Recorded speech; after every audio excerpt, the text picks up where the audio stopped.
Human beings are obsessed with geometry. We look at a chaotic, untamed world and try to impose order on it using straight lines, perfect right angles, and neat color-coded boundaries. When we look at a map, we expect borders to be the unquestionable rules of reality. If you're in Colorado, you're in Colorado. If you step over a perfectly straight line, you're in Wyoming. The system makes sense, the system is flawless, until you look right here. Look closely at the southwestern corner of Kentucky and you'll find what looks like a literal glitch in the map rendering software. This is the Kentucky Bend. It's a roughly 30 square mile piece of land that's legally part of Fulton County, Kentucky, but it's entirely severed from the rest of the state by a massive violent loop in the Mississippi River. To the north, east, and west, this land is trapped by water. To the south, it's physically attached to the state of Tennessee, which means to get to this part of Kentucky, you legally have to leave Kentucky, drive deep into a completely different state, and drive back up. Imagine the sheer logistical absurdity of living here. If you're a resident of the Bend and your house catches on fire, a Kentucky fire truck has to cross state lines, navigate Tennessee highways, and cross back over the border just to put it out. Your mail has to be routed through a Tennessee post office. If you want to buy groceries in your own state, you need to pack a road trip playlist. How on earth does a mistake like this happen? Borders aren't accidents. They're drafted by teams of highly educated surveyors, debated by lawyers, and ratified by Congress. But the Kentucky Bend wasn't caused by a simple typo in a legal document. It's the result of what happens when men in powdered wigs try to do mathematics in a swamp and the earth itself decides to violently disagree. To understand why the Kentucky Bend exists, you have to rewind the clock back to the 1600s. Back then, the borders of North America were essentially decided by a couple of European royals pointing at massive, entirely blank pieces of paper. They didn't know what was actually out there. They didn't know about the Appalachian Mountains, the impenetrable swamps, or the massive river systems. They just liked geometry. So, they decided that the borders separating the northern colonies like Virginia from the southern colonies like Carolina would be a perfectly straight horizontal line. Specifically, they anchored this border to the line of latitude at 36 degrees and 30 minutes north. The decree was simple. Start at the Atlantic Ocean and draw a perfectly straight line west until you hit the Mississippi River. Everything north of the line is Virginia and later Kentucky. Everything south of the line is North Carolina and later Tennessee.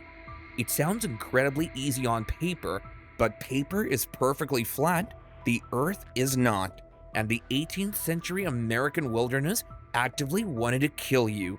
In 1779, a group of surveyors led by a man named Dr. Thomas Walker was hired to walk this exact line and mark the official border.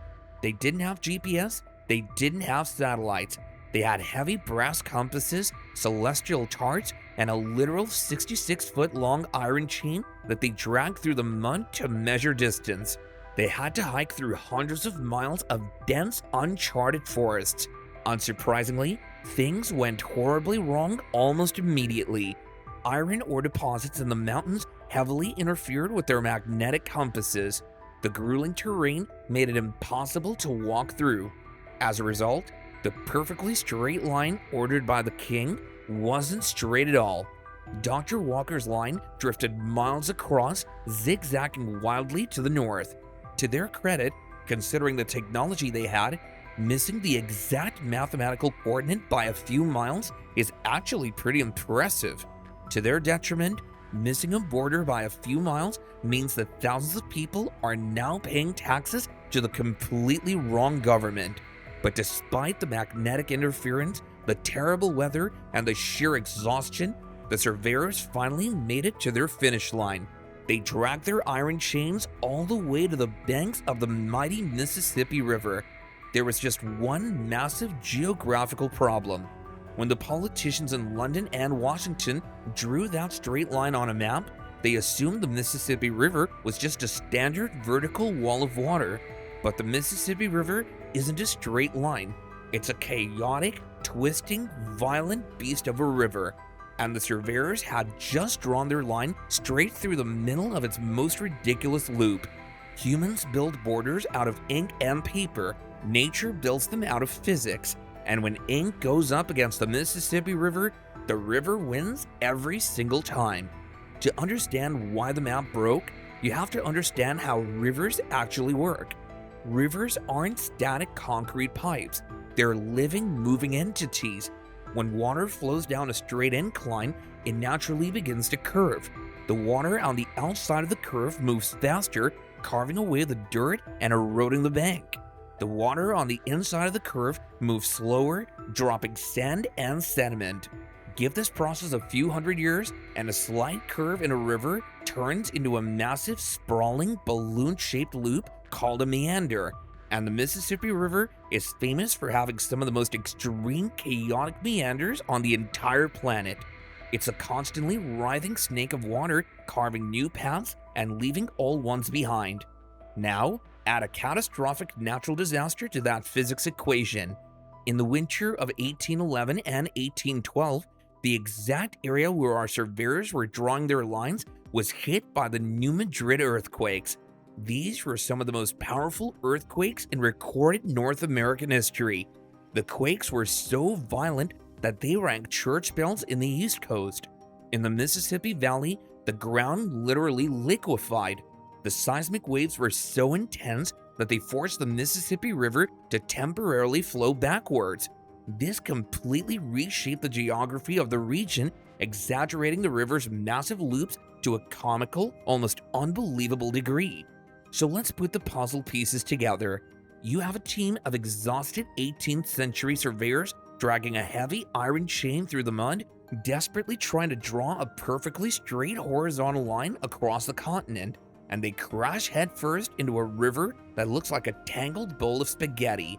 Right at the 36-degree, 30-minute mark, the Mississippi River drops south, then takes a massive hairpin turn back to the north, forming a giant peninsula of land before turning south again. The surveyors did exactly what the king told them to do. They drew their straight line directly across the neck of that loop, and in doing so, they created a geographic glitch. By federal law, every piece of land north of that line was Kentucky, but because the river looped so aggressively, the straight line sliced off the top of the peninsula. The map makers essentially amputated a 30-square-mile piece of land. They legally handed it to Kentucky, but geographically, the river completely blocked Kentucky from ever touching it. It was permanently fused to the state of Tennessee. You could almost imagine the surveyors looking at their map, looking at the impossible river, and just shrugging, "Not my job." You might assume that an isolated, mutated piece of land, completely cut off from its own, would just be left alone to the raccoons and the mosquitoes. But humans are stubborn, and the soil inside the Kentucky Bend was actually incredibly fertile, built up by thousands of years of rich river sediment. So, in the 1800s, people actually moved in. And because the geography was completely broken, the society that formed inside it broke right along with it. The Kentucky Bend became famous, or rather infamous, during the golden age of the steamboat. In fact, Mark Twain dedicated a whole section to it in his classic book, Life on the Mississippi. Because it was surrounded by a massive treacherous river on three sides and mostly ignored by the Tennessee mainland to the south, the Bend became a lawless frontier. If you committed a crime in the Kentucky Bend, the Kentucky police weren't going to take a 3-hour steamboat ride or drive deep through Tennessee just to come arrest you. It was essentially a geographical safe haven for outlaws, bootleggers, and people who generally hated paying taxes. This extreme isolation bred some of the most violent and ridiculous family feuds in American history. The most famous was the Darnell-Watson feud. According to Mark Twain's writings, the Darnells and the Watsons were two prominent families living right on the edges of the glitch. The Watsons lived in the Kentucky Bend, and the Darnells lived just across the invisible line in Tennessee. For years, These two families engaged in a massive bloody shootout. But here's the most absurd part. Because the river looped so tightly around the land, they didn't even have to leave their porches. The families would literally just stand on opposite sides of the Mississippi River or across the invisible surveyor's line and fire rifles at each other. They fought for so long that eventually both families were almost completely wiped out, all over a piece of land that only existed because a surveyor's compass malfunctioned in a swamp. But the families weren't the only ones fighting. The states themselves were locked in a massive legal war. Tennessee looked at the map and said, "This is ridiculous. The land is physically attached to our state. It's geographically Tennessee. We're taking it." Kentucky looked at the map, pointed to the mathematical straight line drawn by the surveyors 100 years prior, and said, "No, math is math. It's ours." The fight was so petty and so aggressive that it literally went all the way to the United States Supreme Court. The state spent over a fortune in legal fees arguing over a swampy 30-square-mile peninsula that neither of them really wanted to govern, simply out of pure stubborn state pride. Finally, in 1890, the Supreme Court issued a ruling. They sided with the math. The court ruled that the original line of latitude 36 degrees and 30 minutes was the absolute, undeniable law of the land. It didn't matter what the river did. It didn't matter that the land was physically fused to Tennessee. The line was the line. Kentucky officially won the glitch. So Tennessee was legally barred from claiming it, and Kentucky was legally obligated to own it, even though they had absolutely no practical way to provide services to the people living there. It was the ultimate bureaucratic stalemate, and it left the people living inside the Kentucky Bend entirely on their own. So the Supreme Court legally handed the Kentucky Bend to Kentucky, permanently sealing its fate as an administrative nightmare. But what is it actually like to live inside a geographic glitch today? To get here today, you have to drive through Lake Kentucky, Tennessee, heading north to State Route 22. Eventually, you'll pass a tiny, easily ignored sign welcoming you to Kentucky. You haven't crossed a river, you haven't crossed a mountain. You've just crossed a mathematical error from 1779. Once you cross that line, you're standing in Fulton County, Kentucky. But the modern Kentucky Bend is no longer a lawless frontier filled with feuding, gun-toting outlaws. Today, it's mostly quiet, highly productive farmland. The population has dwindled massively over the last century. Today, less than 20 people actually live full-time inside the glitch. But for those few dozen people, navigating daily life requires an absurd level of bureaucratic gymnastics. Let's start with the mail. You live in Kentucky and you pay Kentucky state taxes, but the United States Postal Service isn't going to put up a Kentucky mail truck on a ferry or drive it on a massive detour through another state just to deliver your Amazon packages. If you live in the Kentucky Bend, your mailing address is actually Tiptonville, Tennessee. Your zip code belongs to a completely different state. If you have kids, by law, the state of Kentucky is legally obligated to provide a free public education to any child living in Fulton County, but there are no schools inside the 30-square-mile bend. In the past, this meant that Fulton County, Kentucky had to send a school bus driving across the state line deep into Tennessee and back up into the bend just to pick up a handful of students, then drive the entire route in reverse. It was a 40-mile daily detour just to go to school in your own state. But the logistical headaches turn into a genuine hazard when it comes to emergency services. If you dial 911 inside the bend, who answers? Because you're surrounded by water on 3 sides, cell phone towers often get confused. Your signal might bounce off a tower across the river in Missouri or down south in Tennessee. Dispatchers have to immediately figure out jurisdiction. If you need a police officer, Tennessee police technically have no legal authority over the line. A Fulton County, Kentucky sheriff's deputy has to be dispatched, cross out of their jurisdiction into Tennessee, and drive all the way up into the bend to help you. It's a place where your house is in Kentucky, your mail is in Tennessee, and your cell phone thinks you're drowning in Missouri. To live here is to live in a perpetual state of administrative limbo. You're an afterthought to a government that's headquartered hundreds of miles away in Frankfort, Kentucky. You're geographically isolated, technologically confused, and legally trapped by a line drawn by men who had no idea what they were actually looking at. If you think the Kentucky Bend is just an isolated incident of geographical incompetence, you need to look at 700 miles to the north, because while Kentucky was fighting over a swamp, the federal government was busy accidentally stealing a piece of Canada. Welcome to the Northwest Angle. It's the northernmost point of the contiguous United States, sticking out of the top of Minnesota like a weird little chimney. But just like the Kentucky Bend, it's entirely severed from the rest of the country. It's completely surrounded by the Lake of the Woods to the south and Canadian land to the north, east, and west. To get to this piece of America by land, you have to legally leave America. You have to drive into the Canadian province of Manitoba, navigate their highways, and then cross back over an international border just to get back into your own country. Imagine the daily logistics of the roughly 100 Americans who live here. To go to a mainland grocery store, you have to pack your passport. The border crossing is so remote that it isn't even fully staffed. It's essentially a wooden shack on the side of a dirt road with an iPad in it. You literally have to video call a customs agent and promise you aren't smuggling anything illegal before you can drive home.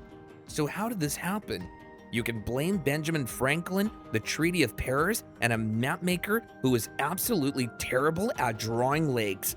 In 1783, American and British diplomats were trying to draw the official border between the newly formed United States and British North America. To do this, they relied on the Mitchell map published in 1755. It was considered the best map of the era. The problem? It was basically a work of historical fiction.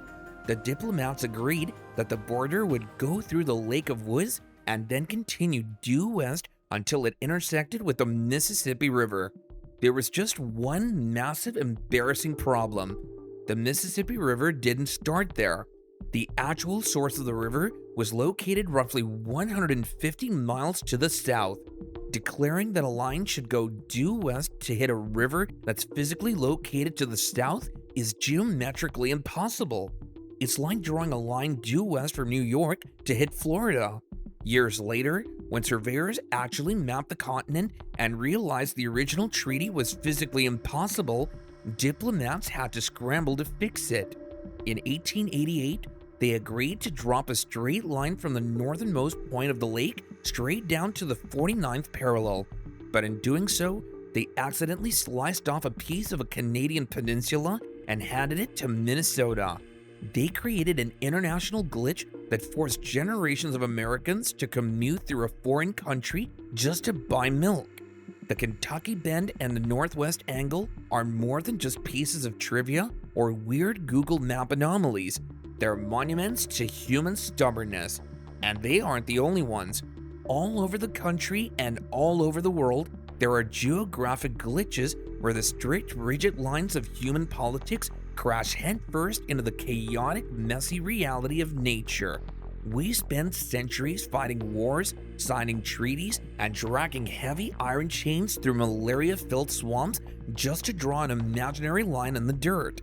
We built our entire laws, our economies, and our identities around which side of the geometry we happen to live on. But the Earth doesn't care about our geometry. The rivers will flood, the tectonic plates will shift, and the land will eventually do exactly what it wants to do. Nature will always get the last laugh, and when it does, human bureaucrats will just stubbornly update the paperwork, refuse to share the land, and legally force a school bus to drive 40 miles out of its way. Because admitting we made a mathematical mistake in 1779 is apparently out of the question. If you want to understand the hidden geographic glitches shaping our world and the ridiculous history behind them, hit that subscribe button. Thanks for watching the Why on Earth. We'll see you in the next one.